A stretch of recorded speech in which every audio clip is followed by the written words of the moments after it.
Hey, everybody, welcome back to Grain Markets and Other Stuff. Thank you for joining me. We have a special guest today. My friend Ken Morrison is here to talk with us about China. Ken, thank you for joining us once again. Well, thank you for inviting me. It's always great to have a discussion with you, Joe. Ken is kind of like our resident China expert here. Hey, Ken, real quick, you used to work in China, and I don't know if I've ever asked you about that on the podcast, but what did you do when you were there? I was representing Cargill and Monsanto's joint venture, and we were attempting to commercialize high oil corn in China, meaning that we were producing it in China, and we even had a license to sell it commercially in China, which is something that no other foreign commercial had. You were there for several years, weren't you? I was there for 4 years, yes. Yeah. Okay. So Ken has a lot of China experience, very knowledgeable about China, much more so than myself, and that's why he's here. I want to start off by asking you about the trade deal. The U.S. trade rep, Catherine Tai, she took office back in March. She came out, gave this speech on Monday. I didn't think she really gave us a whole lot of new information. She told us that the future of this trade deal depends on how conversations with China go. What was your takeaway from that speech, and what is your general feeling about the trade deal? Well, a couple of things. First of all, there were actually 3 different episodes where I had an opportunity to listen to what the administration, including USTR Tai's position toward China is. First, and I only learned this yesterday, but first there was apparently a White House press conference on Sunday afternoon. And I happened to catch the transcript of that yesterday. And so I reviewed that. Then, of course, Monday was the USTR Tai's presentation to one of the trade think tanks in Washington, D.C. I listened to that in its entirety, 2 hours. And then I also listened to an 18-minute interview with CNBC with USTR Tai. I found a few things. First of all, I think in all cases they were very consistent in what their positions are. But I think we need to step back just a little bit. I read the reviews of her presentation on Monday, and I think it's fair to describe them as lukewarm at best. And I think similar to what your conclusion was, she didn't say a lot about that was anything new. But I think we need to step back a little bit here and consider, first of all, in terms of the objectives of the administration. There's a lot of chefs in the kitchen, if you will, when it comes to anything related to China. And so you've got trade relations, you've got commerce relations, you've got national security concerns, and a whole host of other economic concerns that everybody wants to have an opinion about China, and everybody may have conflicting objectives. And the first thing that I've noticed in the presentations given over the last 3 or 4 days is that there are conflicting goals within the administration. First of all, President Biden has said that we will enforce China's commitments and promises made in phase 1.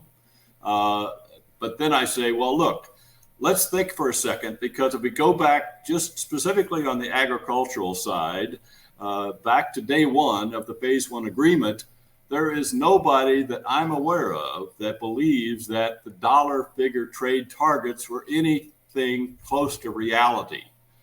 In fact, if you look at that today, you would have to say that even if the U.S. did not have the supply, nor did we have the capacity to meet those dollar trade targets. And so I think she's been dealt a little bit of a difficult hand because one priority is on the one hand, you've got Biden saying we will enforce China's commitments, but on the other hand, everybody seems to agree that we don't want to do anything on trade to basically create problems, hostilities with China over trade.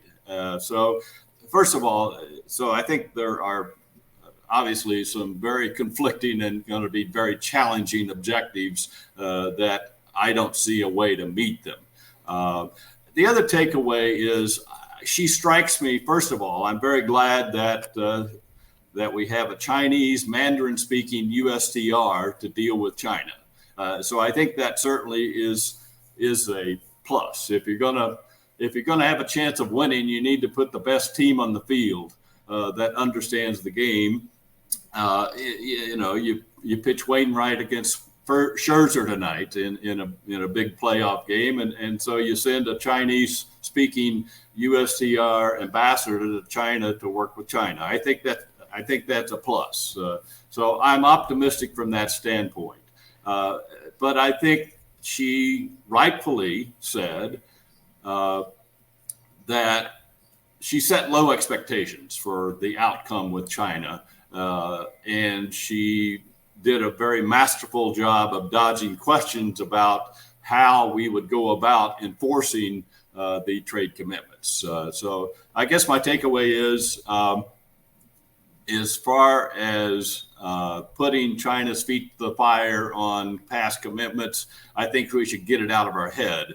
Ideally, and I almost sense that USTR Thai has taken this position quietly, but ideally, I think they should simply abandon the dollar trade targets set in phase one. Well, you were about the first person probably to tell me, at least, that this trade deal is tremendously flawed because it was benchmarked in dollars, which makes it essentially impossible to track. I mean, we've seen some private groups and consultancy groups try to track it, but it would have been a lot easier to track this if it had been done in bushels or metric tons or whatever.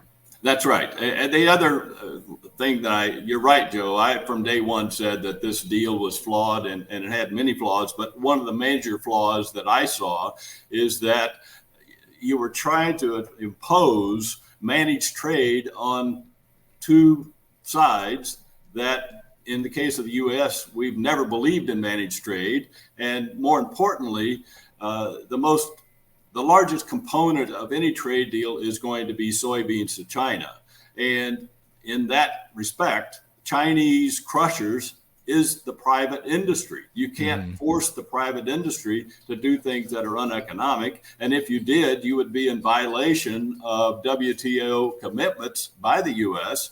because we believe that trade should flow economically where where price dictates. So yeah, it had a lot of flaws. It still has a lot of flaws. And the administration in those three presentations used the word, we've inherited this deal, and this is where we have to begin to negotiate with China. Okay, so if let's go with the idea here that the administration, the trade rep, they are not, as you said, they're not going to hold China's feet to the fire on this deal. They're not going to pursue phase two, is what they said.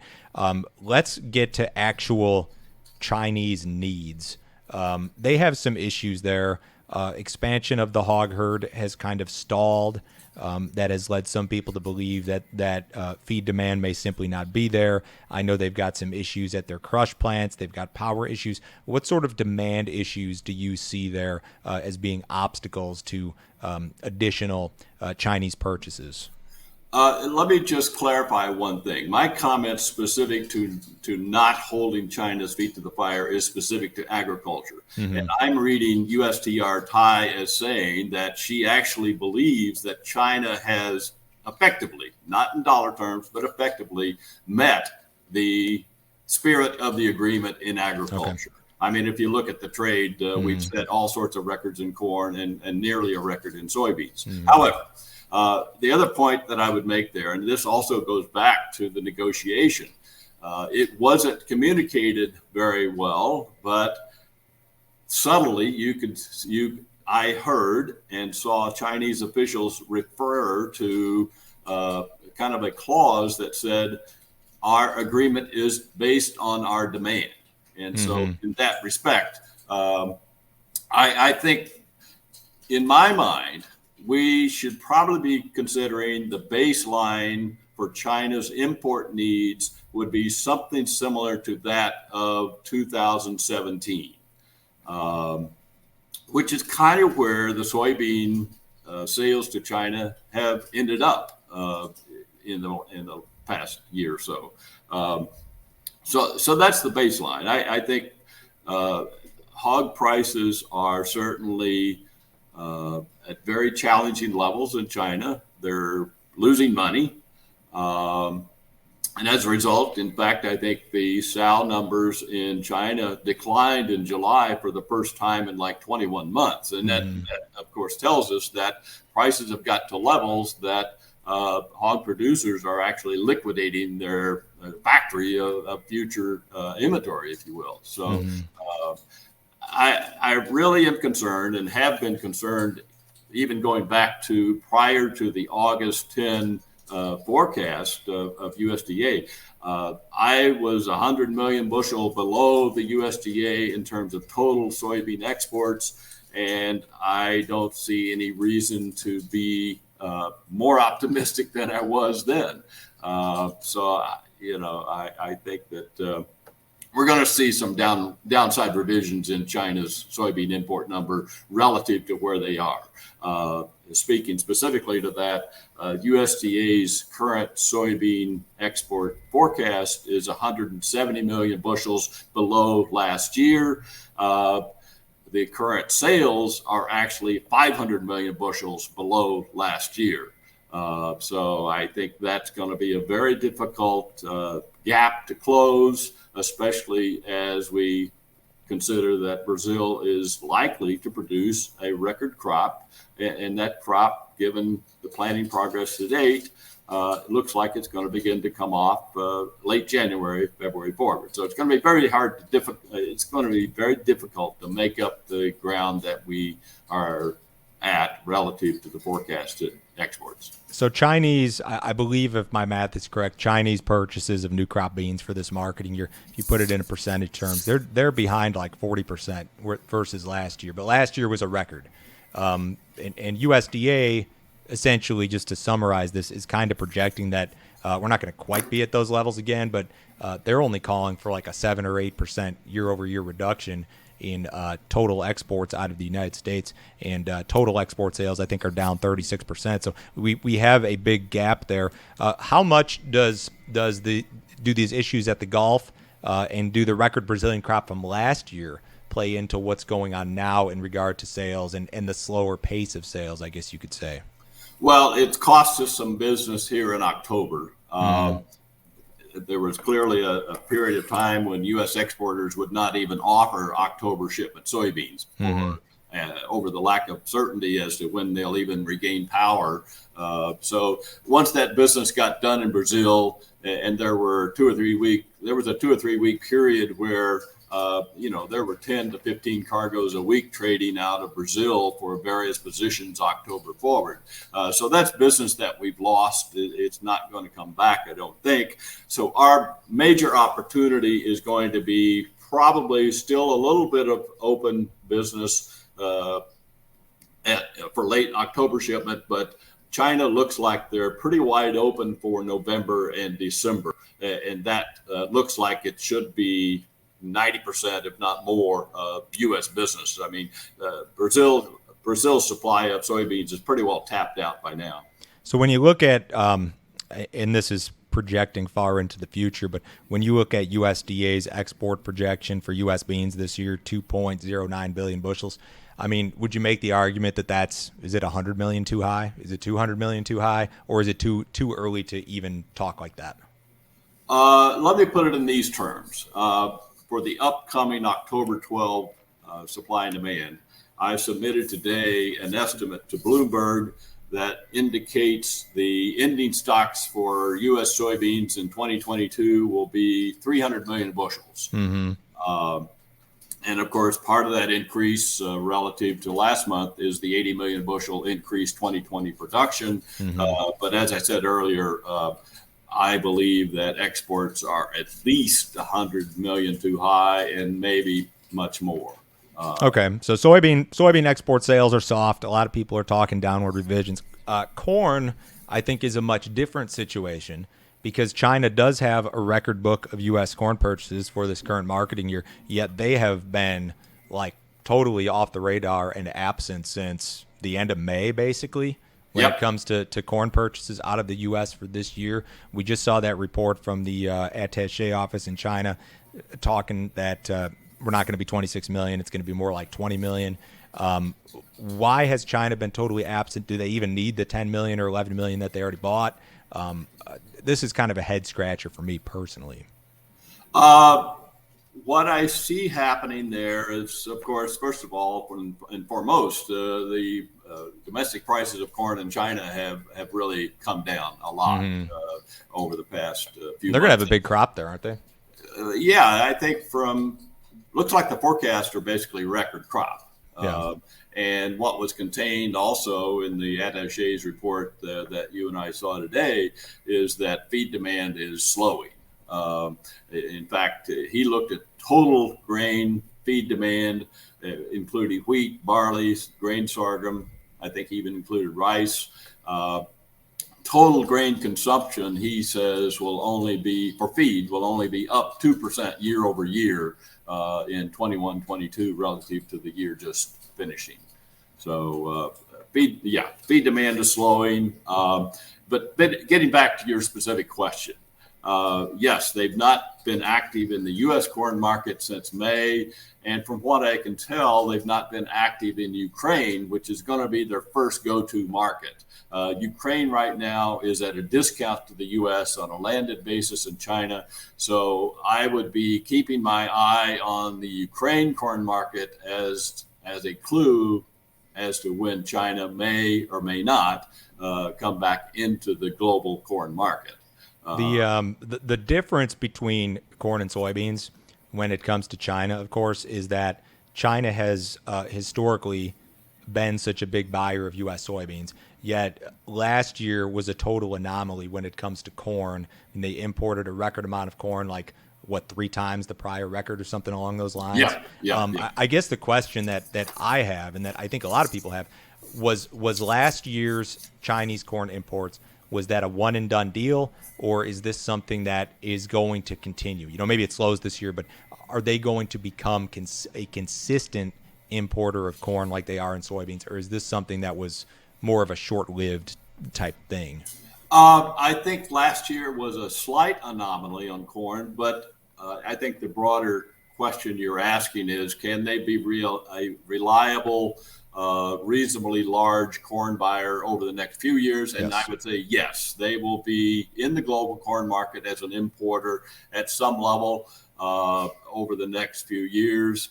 My only preference, or I guess the only thing I would caution there, though, is, and I still refer back to this, China's possible ace in the hole, if you will, is that they've yet to commercialize biotech corn for raising in China, for domestic production in China.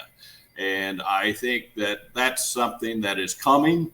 I see the preparations being made for it. And so I would say in a 2 or 3 year period, yes, we're going to see China active in the global corn market. And if I had to pin a number on what that number is going to be, of course, obviously dependent upon their domestic production. But I would say in the neighborhood of 15 to 30 million tons would be a good baseline to expect over the next 2 or 3 years on a total global import basis. But I think one important thing to keep in mind is that at this point in time, the U.S. and the Ukraine are the only approved countries by which China has approved the imports of corn. You've still got Brazil, you've still got Argentina, and I would be very shocked if at some point they don't get approval for buying corn from Brazil and Argentina. So, I raise that question because one thing that concerned me just a little bit about USTR Ty's comments the other day is that she made a specific comment that U.S. market share of agricultural products have been declining.